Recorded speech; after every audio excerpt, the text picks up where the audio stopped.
И я буду спрашивать карты про самые разные ваши возможности в самых разных областях вашей жизни. Но гадание будет у нас необычное немножко, потому что, видите, у меня в руках посылочку. Постоянная зрительница моего канала Ирина Курдиани прислала мне новые карты из далекого города Нью-Йорка, который я, наверное, думаю, тоже сейчас украшен к Рождеству. Тоже очень нарядный, красивый, может быть, даже заснеженный. Не знаю, как там с погодой. И мы откроем вот эти новые карты. Я вообще-то предполагаю, что это за карты. Ирина купила мне их случайно. Написала, что они сами запросились ко мне, запросились мне в руки. Купила и прислала. Ну что ж, посмотрим. Я обожаю подарки. И благодарю Ирину и всех, кто присылает мне подарки, карты, что-то другое.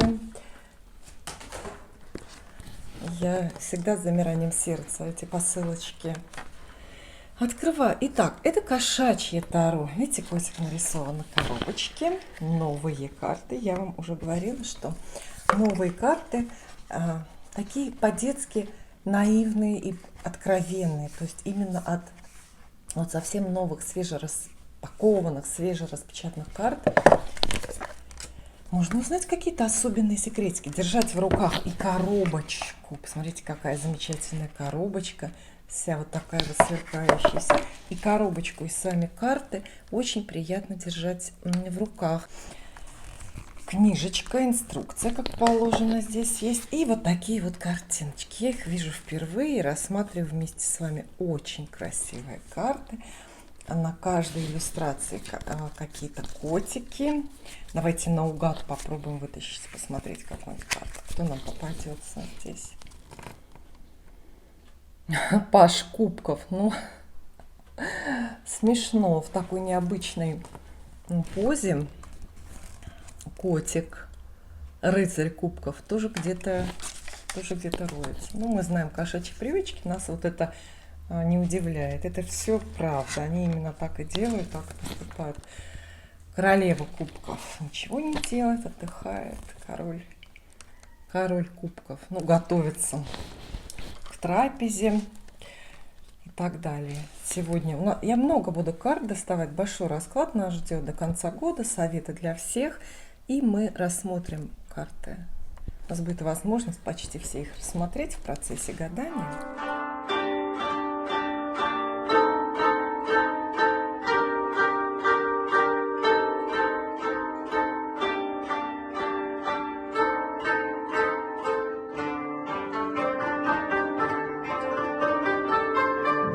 То самое предновогоднее гадание.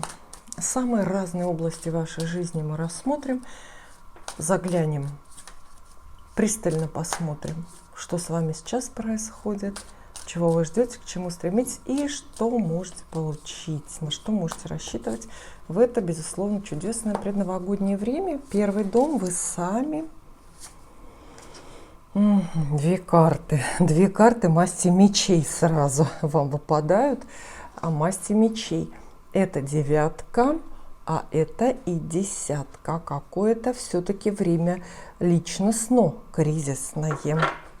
Карты предупреждают о ненужных страхах и о возможности попадать в сложные какие-то безвыходные ситуации. Первый дом, он рассказывает про ваше тело, про ваше здоровье, про ваш внешний вид и про способы коммуницирования с миром и с другими людьми. То есть, по сути, это ваш вот такой вот личностный портрет. И получается, что вот с этими активными мечами что-то с этим самым портретом или с ощущением, с каким-то мировосприятием что-то очень-очень не так. Десятка мечей — карта перерождения. И вместе они говорят, что вот в преддверии Нового года, ну это объяснимо и в общем неизбежно, все мы немножко перерождаемся, меняемся, переживаем внутренние и внешние, кстати. Потому что я сказала, ваш имидж, гардероб, тело, стайл — это все тоже ваш первый дом. Вот, мы переживаем вот эти вот кризисы для того, чтобы в Новый год войти, ну вот обновленными совершенно какими-то иными. Как минимум с новой прической, как максимум с новыми раскрытыми какими-то талантами.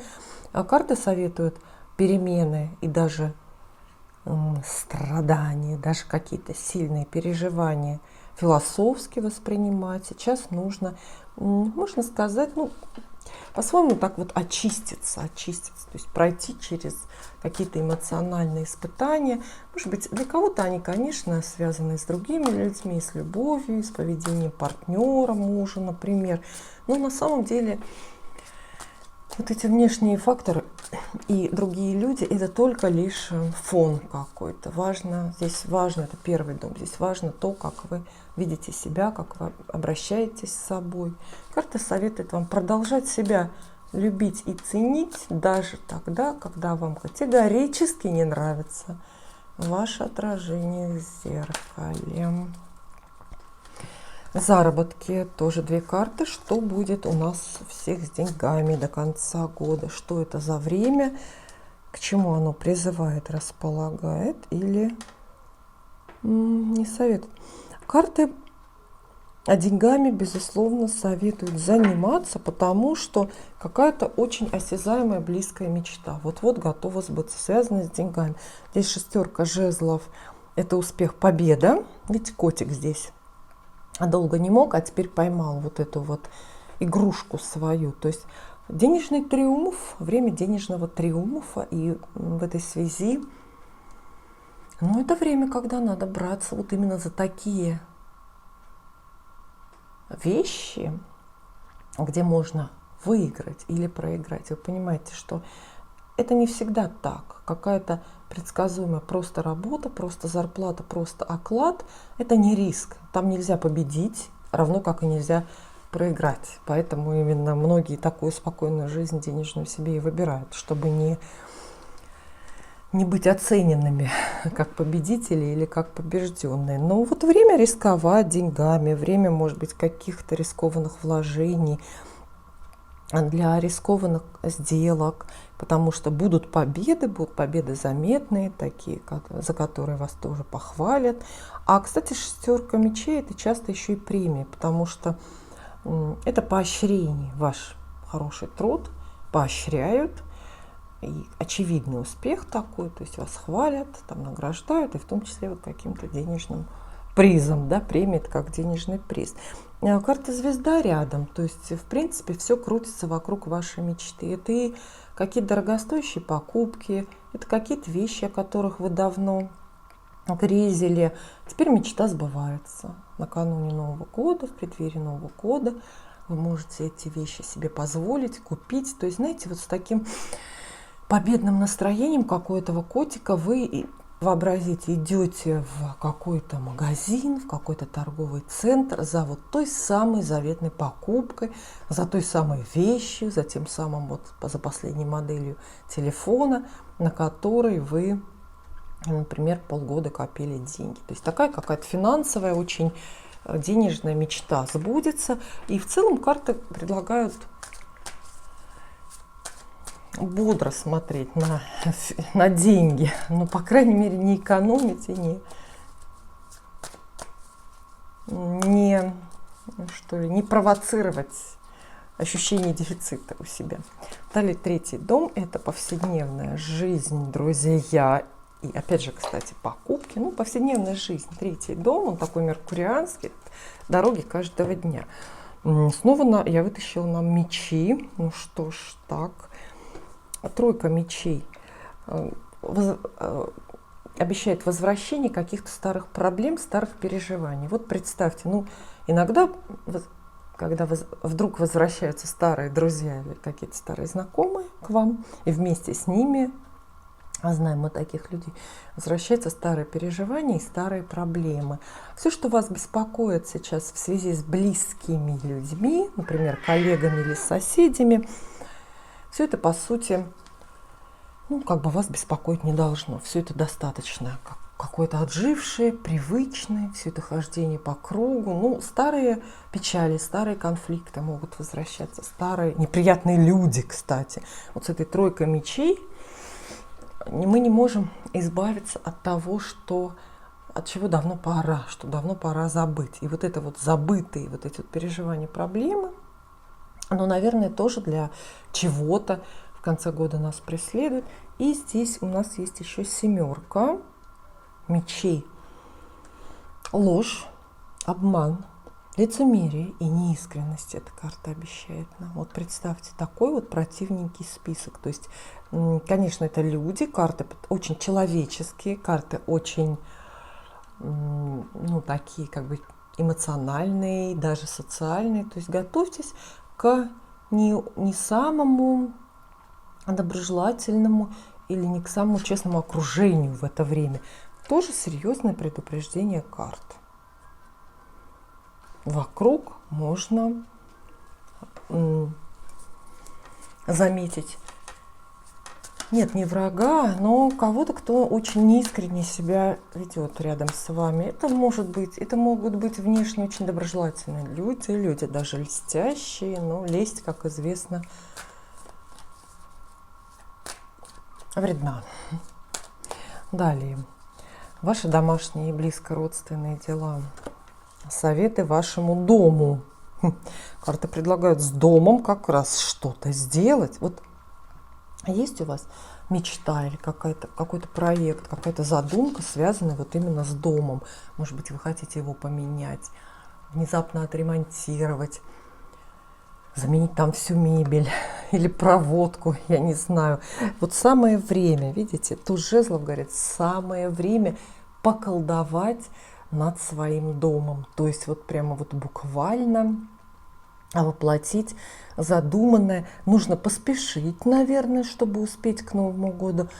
А энергии и желания это сделать у вас очень много. И это вас приведет к счастью и к пониманию, и к какой-то, вы знаете, такой жизненной ясности.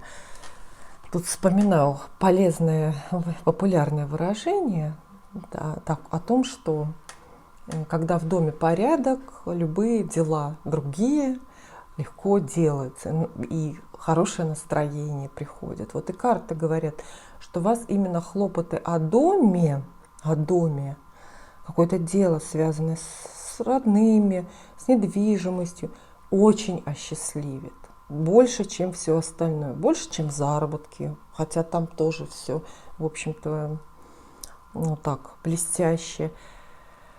Вот где нужно искать. Ищите вы тепло, ясность, энергию какую-то жизненную. Сейчас это по месту жительства. Вот эта возможность буквально воплотить крупное свое желание какое-то, вот связанное с домом, с родными людьми, с родственниками. Может быть, устроить ребенка в какую-то школу, в какую он просится.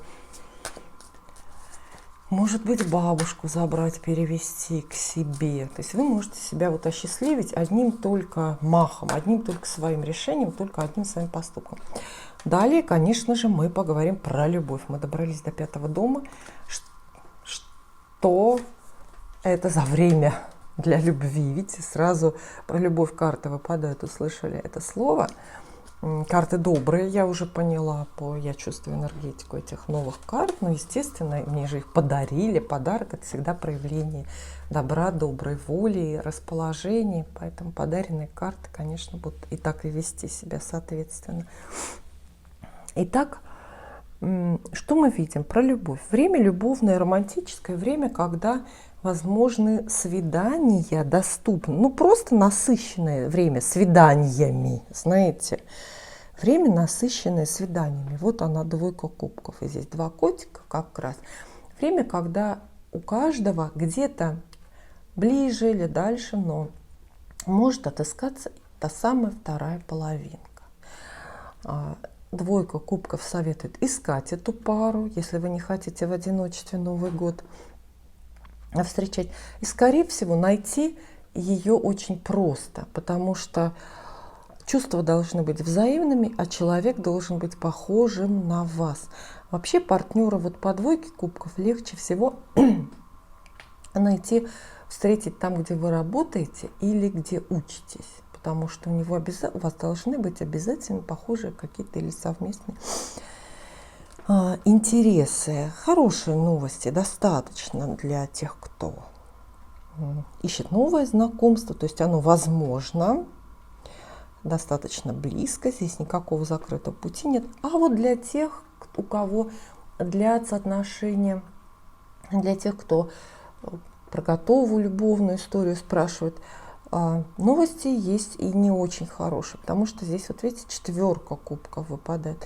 4 кубков не опасная, не злая карта, но она говорит, кто-то не хочет. Эта карта нежелания и, по сути, лени. Вы знаете, как много любовных, гипотетически прекрасных любовных историй в этом мире не сложилось по причине просто-напросто чьей-то лени. Понимаете, кто-то поленился ввязаться и поучаствовать в этой авантюре под названием «Любовь или брак». Вот 4 кубков описывает какое-то такое настроение. Это ваше, может быть, настроение или настроение вашего избранника, партнера, мужа, вашей жены. То есть мы видим пару, с одной стороны, это парное время, время, наполненное любовью, вниманием, но при этом и какой-то необходимый вот жар отсутствует. Покой в отношениях, если у вас уже есть, может быть вот такой период покоя ненужного, знаете, ненужный покой, когда вы все друг про друга поняли и друг друга разгадали, и исчезает, пропадает вот этот вот флер загадочности, недоступности, и становятся друг с другом как-то, ну уж очень просто, и поэтому вот нет желаний. То есть вот эта 4 кубков очень водная карта, она как будто бы так вот проливается и гасит страсть, гасит желание. То есть вы можете видеть, что человек ваш любимый рядом, но как будто бы он ничего не хочет. Вот так обычно говорят, он ничего не хочет. Это время нужно просто пережить, оно обязательно пройдет. Далее работа. Про работу нам расскажут карты крупные, да? Карта справедливость, нет, суд, это карта суд, да? И туз кубков. В работе ждет подарок, неожиданный и долгожданный одновременно. На работе, в профессии, в бизнесе грянет гром с ясного неба, и вы дождетесь вот того, что сильно-сильно порадует ваше сердце. Для кого-то может быть карьерный рост, может быть назначение на новую должность, просто какое-то крупное поощрение. Я даже к этому склоняюсь больше, потому что туз кубков, ну так считается, теория Таро более описывает подарки нематериального свойства. Неожиданное поощрение. Помните, я вам говорила, что вы в зарплате, в заработках вдруг, внезапно будете очень собой гордиться. И это может быть такая вот премия, которую вам выписывают и произносят благодарственные речи, а может быть еще какой-нибудь почетной грамотой это сопровождают, эту историю. То есть здесь есть, безусловно, достижения в работе, у вас будут достижения, естественно, и профессиональные, и денежные, но это будет не главное. Самое главное – это признание, это какие-то похвалы. То есть это то, что радует ваше сердце, независимо вот от вашего кошелька. В целом эти 2 карты советуют, они крупные, естественно, они описывают какие-то уже сложившиеся события. Советуют они не слишком вмешиваться в ход истории, в ход собственной судьбы, чтобы не спугнуть вот эту вот какую-то, видимо, очевидную удачу.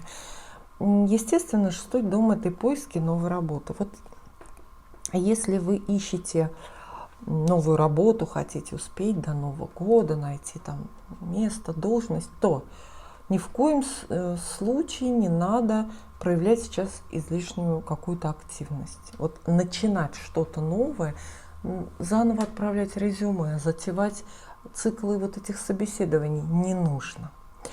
Вас ждет крупная новость, но вы для этого уже сделали.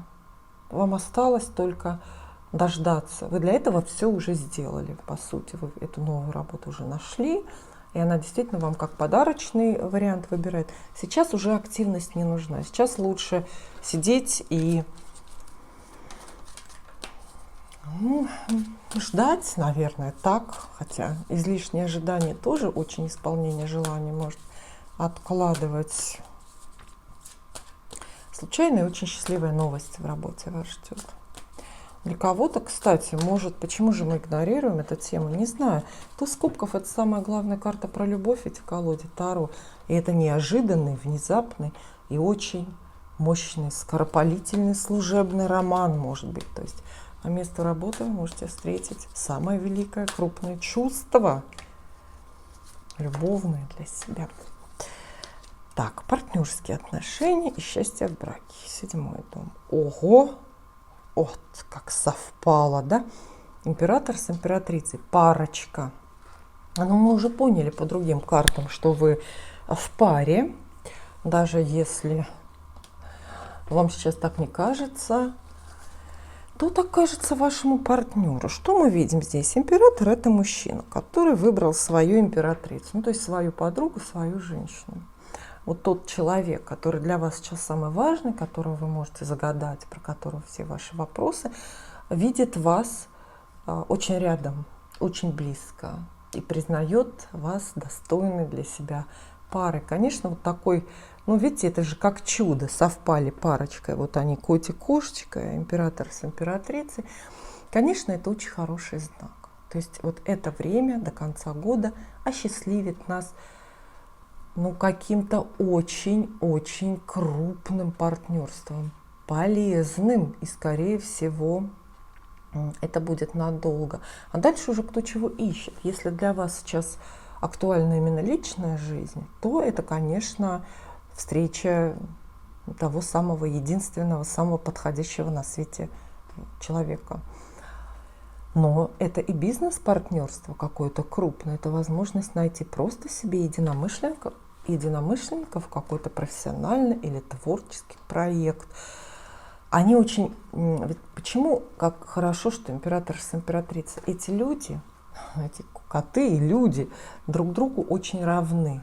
Очень равны. Здесь никто другому не должен, и никто другого не... допустим, не покровительствует другому, в этом нет нужды. Это союз очень достойных людей, достойных друг друга, и это союз людей, у которых очень взаимные, прямо вот одинаковые чувства. Кстати, про взаимность. Видите, в 5-м доме была 2 кубков. Это как раз взаимность карта называется. И здесь опять взаимность. Вот так вот. Время взаимности. Кризисные истории и потери какие-то, интересно, будут у нас или нет? Это уже 8-й дом. Он про чужие деньги рассказывает и про разные вот именно кризисные ситуации, неожиданные. Похоже, что немножко есть. И это новость, безусловно, Паш мечей, да? То есть это новость неожиданная, острая, такая, которая прямо вот режет сознание. И новость это связана с деньгами. Впрочем, деньгами небольшими. Вот. Кризис есть, но небольшой. Это может быть заявленный долг какой-то, это может быть кто-то внезапно к вам обратится за помощью, а может быть вам наоборот в денежной помощи кто-то откажет, кредитная организация или какой-то конкретный человек. То есть, ну вот всего лишь внезапная, очень неожиданная и такая, в общем, колкая, обидная новость ждет, связанная с деньгами или с денежной помощью. А может, речь идет о государстве, то есть откажут в какой-то субсидии, там, в какой-то поддержке, в каком-то пособии какое-то прекратится у вас, например. Вот. Или там кредитная организация откажется долг, ипотеку какую-нибудь вашу там отложить или что-то. То есть речь идет не о слишком крупных деньгах, но новость такая оригинальная, неожиданная. Большего кризиса пока я никакого не вижу. Далее. Подходит это время для дальних дорог или нет? Вот давайте так спросим. Для того, чтобы переехать далеко-далеко в другую страну, за океан. Например, а может быть и нет, для дальних поездок, да? Ну, как-то совсем противоречиво карты говорят. И да, и нет. С одной стороны, башня очень самая разрушительная, а с другой умеренность, самая созидательная. Вот смотрите. То есть это как черное и белое, как стихии проза, лед и пламень нам здесь достаются. С одной стороны, мы можем разделить и аудиторию зрителей. У кого-то совершенно разрушатся, прямо рухнут, и это будет довольно-таки драматично, планы, связанные с дальними дорогами. А кому-то повезет, наоборот, отправиться, уехать и начать на новом месте вот эту вот новую жизнь.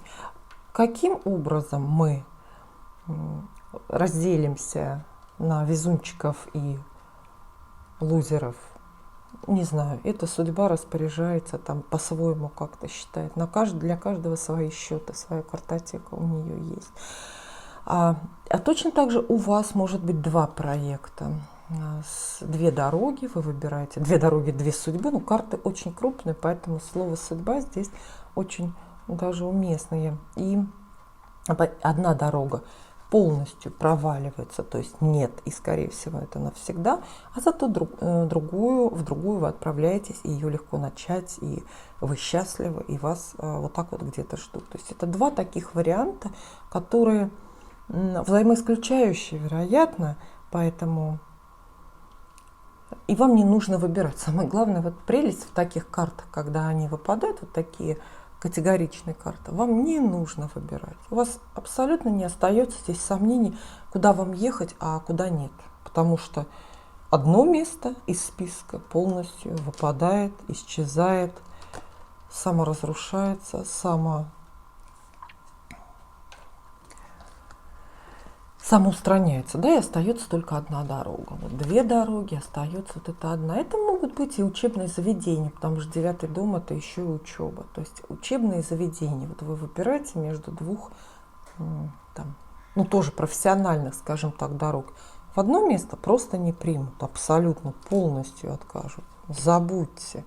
А зато в другом примут с распростертыми объятиями. Но тема горяченькая, тема дальних дорог, тема учебы. Похоже, что и связи за границей. Вот, кстати, это вообще 9-й дом, то есть это вся за граница. Какой-то ваш план, связанный с заграницей, терпит крах, а другой очень легко воплощается. Карьера. Теперь про карьеру нам расскажут. Пожалуй, расскажут нам про карьеру.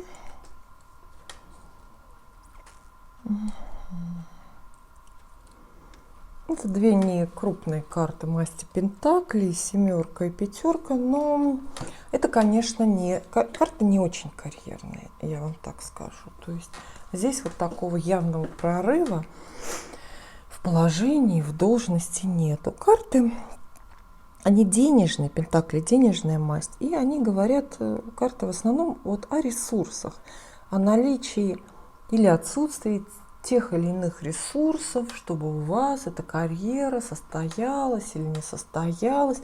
И, естественно, вот пятерка это, да? Пятерка — это нехватка, то есть пока не хватает чего-то, кого-то. Проще представить, что не хватает денег, например. И дали бы вам в вашей компании новую должность, но у предприятия сейчас не хватает денег, чтобы платить вам соответствующую высокую зарплату. Понимаете, да? А может быть, это нехватка ваших ресурсов. У вас сейчас пока не хватает знаний, сил или желания, настойчивости, времени. Может быть, у вас неподходящие семейные обстоятельства, чтобы вас назначать на высокую должность. И начальство об этом знает. Вполне такое может быть. Семерка Пентаклей здесь есть. Это хлопоты, отчасти напрасные, необходимость ждать, но и необходимость все равно продолжать вкладываться и работать. То есть если вы на работе, у вас есть постоянная работа, и вы вот именно ждете новую должность, то карты хором вам советуют продолжать все делать в прежнем режиме. Вот так же работайте, вам не нужно ругаться, чего-то требовать, совершать резкие движения или свою тактику, или свое поведение как-то на работе менять. Нет, ничего не нужно. По-прежнему выращивайте свой карьерный сад, который вас почему-то пока так не радует.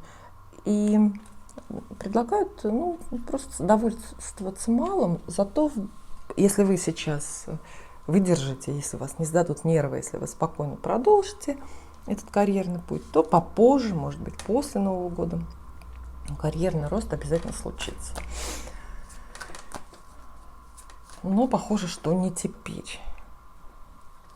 Время не карьерное, оно более денежное. Если мы говорим про работу и про бизнес, это время более денежное, когда и случайные, и большие деньги в руки падают, но не карьерное. Более карта советует ориентироваться именно на заработки и на хорошие отношения. Хорошие отношения начальства, неожиданную любовь начальства, да, на признание ваших заслуг. То есть тут эмоциональные какие-то есть очень ценности в этой истории. Незнакомые люди, споры какие-то очень обременяющие и требующие даже жертв нам выпадают с незнакомыми людьми. 11-й дом интересен для всех, у кого публичная работа или кто занимается общественной деятельностью. Для тех, кто продвигает себя в соцсетях, или любым путем ищет славу, популярность, известность. Что мы видим здесь? 5 жезлов – это конкуренция. Понятно, что в медиапространстве всегда конкуренции очень много. И видим здесь карту повешенной, то есть это невозможность выбраться. Вот это конкуренция, а это невозможность от нее отказаться, как-то ее завершить. С честью выйти из этого соревнования невозможно, хотя оно вам сильно и давно надоело. То есть вы можете в это время ввязываться в затяжные споры с совершенно далекими, незнакомыми людьми и организациями. А какого-то эффективного, выгодного выхода, какой-то пользы от этих споров карты совсем не обещают. Это может быть напрасно проведенное время. Вы также можете делать какую-то ставку ненужную, вот знаете, неоправданную ставку на новые знакомства. Может быть, вас и впечатлят люди, вот новые, которых как-то пришлет судьба в это время. Однако пока от вас только жертвы и споры, и ничего по-настоящему ценного тут нету. В самое потайное место гадания и вашей жизни, ваш 12-й дом, мы теперь заглянем. Это переживания внутри вас, тайны, страхи и тайные враги. И вы знаете, переживания есть. Ссора. Видите, ссора какая-то. Плохая ссора. Снаружи ее нет. Потому что в 12-м доме выпадает, это только то, что сокрыто. То есть это ваша ссора внутри. Это слова какие-то дурные, злые, какие-то претензии, может быть, ваши кому-то, претензии, связанные с деньгами, бессмысленные. Поэтому вы, зная заранее, что эти претензии бессмысленные, вы их и не высказываете, вы и не говорите вслух, но внутри себя довольно сильно вот так вот переживаете из-за какой-то такой большой ценности, а может быть из-за дома. То есть здесь туз пентаклей – это не только деньги, но это что-то крупное, что можно за эти деньги купить. Это часто действительно дом, недвижимость какая-то, предприятие в конце концов. То есть на сердце не все благополучно у вас будет. Тем более, что мы начали… довольно благополучное у нас время идет. И объективно благополучное. Много денег, хорошие отношения на работе, явно вырисовывается партнерство, любовь, какие-то взаимные чувства. Но есть и нечто тревожное. Расклад для нас начался с мечей. Первый дом – это вот взгляд на себя и ощущения внутри. И заканчивается расклад тоже мечами, видите, 5 мечей. То есть здесь какие-то очень ссорные настроения. Может быть, вы почувствуете себя отверженными или отвергнутыми, обманутыми какими-то. А поскольку вот такой же тоже с мечами напряженный 3-й дом, то речь идет о друзьях, о знакомых, о коллегах, о людях, с которыми вы общаетесь, можно сказать, каждый день. Что карты советуют здесь? Вы правы. Вы правы в том, что не даете вот этим негативным чувствам выйти наружу. Вот эти слова дурные в чей-то адрес, которые вы обязательно в себе сейчас держите, претензии. Это самое правильное решение — сохранять их внутри себя. Потому что только там им и место. Если эти слова, эти претензии, чувства опубликовать и обнародовать, это все выльется только в совершенно ненужную ссору, в которой никакой истины не родится. Она не принесет никому пользу. Действительно, о чем-то переживаете, но это так и должно оставаться внутри вас. Пусть поболит, но не прозвучит вслух. Потому что когда прозвучит, произойдет уже, знаете, реакция химическая какая-то, и там уже это будет взрывоопасно и ядовито. Вот такое вот гадание у нас получилось до конца года. Советы, предупреждения карт. Спасибо.